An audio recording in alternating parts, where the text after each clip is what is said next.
Peace and love, everybody. It's your girl, Mickey from the Unapologetic Nomads, and I first want to give a huge shout out to my wonderful husband, King Nomad, and my beautiful princess, Miss Ayla, who are both in the U.S. right now, but I have a very special guest in the building with me right now. I'm so excited for this interview. She is the one, the only, amazing, she is so inspiring, Miss Leisa Grace, everybody. How are you today, sis? I am fine. That introduction made me blush. I'm like, what? I can live up to that? She is awesome. All right, so Miss Leisa Grace is here with me. We're here right now at the Yas Mall here in Abu Dhabi, United Arab Emirates, and I picked her for this interview because I want to know her full story. I know bits and pieces, and I hear her name everywhere. She is like, wow. So, first of all, Leisa, tell us where you're from and how long you have been here in the UAE. Right, so, like she said, my name is Leisa Grace, and I have been in the UAE since 2010. That's a long time. That's a long time. That's a long time. Wow. So, and you are coming from? And I am Jamaican. All right. Via London, but I only claim Jamaica. Sorry, Britain, but I'm Jamaican. All right. Awesome. And we hear the accent, so you can't get away with that. So we know. You know awesome. How it is. But it's a pleasure to be able to sit with you and talk and have to do this interview because I wanted to know more. I was invited to, recently I was invited to an educator's reception. Is that what it's called? Yes, the welcome reception. The welcome reception. And it was through the company that you work with. It is Teach Middle East. And it happens to be a magazine as well as a platform. And I was like, wow. And you put that together, right? Yes, so my team and I, we put together, this was the second annual Educators Welcome Reception and Networking. Wow, that was awesome. And that took place in Dubai a week ago, and I had a great time just networking and meeting some amazing educators and brilliant minds there. Thank you for inviting me. So that was great. And so that was that something that you actually put together or created? So Dr. Loretta, who you met there, shout out to Dr. Loretta, I hope she gets to watch this. She came up with the idea a couple of years ago and we put one on, and then we continued it in-house at Teach Middle East. It's just a way for us to unite the community of educators out here, at the start of the school year. Awesome, right? And it was great. You had the food and you had coffee, tea, water, drinks, and whatnot. I think you guys played some games. We had games. Yeah, we had sing-alongs. We had some talks. We had vendors there as well to show what they have to offer to the education community here. Wow. And the vendors, I actually picked up a book by a sister who's written, actually she has had a number of books. Yeah. And I want to one day speak with her one day, but I actually got a copy of one of her books, and I'm thinking, wow, this is great. So you give them a chance to showcase their talents as well, other educators. That's great. So tell me, what brought you to the UAE in 2010? So in 2010, I came out here with a company, a British company called North Anglia Education, as a part of the education reform program that was happening in Abu Dhabi. Okay. So I came out here as an advisor, an education advisor, like to train teachers and principals and stuff, because they were changing the whole education system. So I came out here to do some of that for 2 years, people. That's all I said. Oh, and 2 years. And 2 years has become, 13 this year? Yeah. Yes, very long time. That is amazing. It's wow. Yeah. So, of course, are you by yourself or family? So I'm out here with my husband, and we came out here together, my husband and I. And when we came out here, we were just the two of us. And since coming out here, we've had twin boys who are now turning 11 in November. Oh my goodness! So they actually grew up here. Yeah, they grew up here. They were born in England. No, so they were born in England. Okay. And then when they were 6 weeks old, we took them back here. Oh wow! Oh, that's awesome. That's awesome. How do they like it? Oh, they love it. I mean, to be honest, they don't know anything else. So they love it because that's all they know. Do they get a chance to go back home? Oh no, they're anytime? here. They go home often. Often? Okay. Awesome.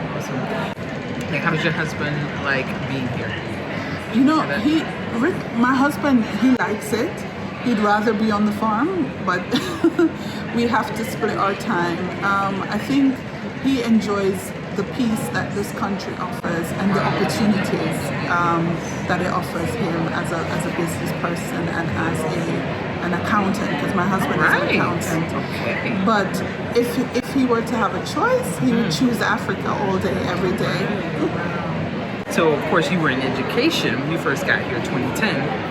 And so now let's fast forward, you are with Teach Middle East, right? Which again is a magazine and a platform.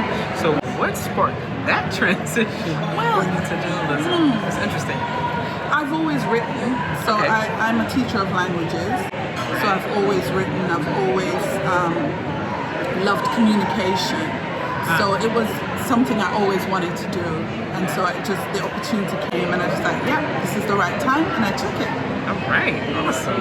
Okay, so you snatched that opportunity, and that's great, because there's sometimes in life people are presented with opportunities and they don't take them, and wow, and then it's like I shoulda, coulda, woulda later down the road. So do you regret making the decision to transition into doing this, working for this publication? No, I mean, to be honest, I do miss schools and I miss teaching. Okay. But I love what I'm doing now. It's a different perspective. It's still education, but it's from a different angle. Okay. So I still get to interact with teachers, and the only part I miss the students. Oh. That's what I miss. I miss the students. Yeah, the students are always great. Love them. All right. So how long have you been with Teach Middle East? Full time since 2018. I've always written, blogged and stuff, but full time 2018. Excellent. All right. So do you have a certain blog or something you do on a regular basis with the publication as well on magazine? So for Teach, every month there are new articles. Okay. But what I do on a regular basis is I podcast. So you'll hear my little annoying voice on the Teach Middle East podcast. The Teach Middle East podcast, I am the host. And so I get to interview lots of interesting people, lots of educators, and some people who are not educators, you know what I mean? Yeah. But all about education. And I love that. That's a lot of fun. Awesome. Wow, that's great. That's great. So what is maybe one of your, favorite pieces you've covered thus far with the publication? I think one of my favorite things I've done is I went and studied for a week the education system in Finland and did a whole expose. So I was invited by the government, went there, looked at it, did the comparison, what makes their education system tick, and I did a whole coverage of that. And I loved being there. I loved learning and writing all about that and doing the comparison. So I think that would be one of my standout things. That's interesting. And I've always heard they get great marks on education and how they carry out the whole, Their system is really good. It's amazing. It's not even a joke. They have some really good ideas. High marks. Yeah. Yes. Yeah, they do. That's awesome. And so do you see yourself doing something else in the future? In maybe 5 years, something different? It could be within Teach Middle East or something add on to that. I would love to continue doing Teach Middle East, but something my husband and I are working on is we're working on developing a farm retreat in Zambia. And I'd love to, hopefully people in the next 5 years, you'll be able to come to Chilawa Farm Retreat and just zen. We want to have a space for meditation. We want to have a space for yoga. We want to have from farm to table. So everything that we produce, we consume right there on the farm. And we also want to do, the farming commercially, so we can also sell well-produced food to the local market. So yeah, that is what I'm dreaming of currently. So hopefully. That's awesome. Okay, I can't wait. That's awesome. And you said Zambia. Yeah. My family and I have traveled to Zambia. We were there for some months and had an amazing time. Shout out to Zambia and our friends there. We had a great time, and I know we'll be back. And just shout out to all of our friends over the continent of Africa that we have met and connected with, but definitely Zambia. Wow. That was special. That was awesome. I think that's when I started to follow the channel because I was searching videos for Zambia and I saw your videos come up and I was like, oh, look at this family, they're having such a great time there. So I have to say that. Yeah, she the way we you can tell them how we met. I'll tell the story. I was searching videos of Zambia, found the family, and then realized that we knew quite a lot of people in common because she's been here and I didn't know she worked in Abu Dhabi, in LA, like I did. So through friends of friends, we connected and I interviewed her on the Teach Middle East podcast, which will come out soon, or maybe it will be out by the time this video is out, not sure. And then met up at the reception, and then here we are. That was just awesome. So I'm cool. like, such a small world. The world is not as big as you think. Like, wow.